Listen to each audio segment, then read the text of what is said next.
Sot në Hag përballen me drejtësinë udhëhecit e ushtrisë shërimtare të Kosovës, Hashim Thaçi, Kadri Veseli, Jakub Krasniqi dhe Recep Selimi. Emrat e tyre janë të njohur për çdo qytetar të Kosovës.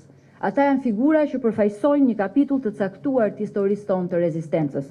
Ne nuk ndërhyjmë në proces dhe nuk paragjykojmë asnjë vendim gjyqësor, por kemi detyrimin moral dhe historik të themi qartë se drejtësia duhet të jetë drejtësi e plot, pa shkelje të standardeve ndërkombëtare ligjore, pa shkelje të drejtave të njerëzit dhe jo drejtësi e pjesshme. Ajo nuk mund të shkëputet nga konteksti i një lufte çlirimtare të një populli të tërë.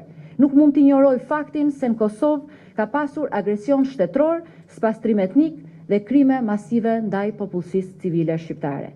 Asnjë proces gjyqësor nuk duhet krijojë se perceptimin se historia po rishkruhet në mënyrë të pa balancuar. Ne nuk kemi në një garë se kush apo cili i ka mbrojtur më shumë të drejtat, por jemi pa diskutim në një test të koordinimit ton, të harmonizimit të qëndrimit ton, sa i takon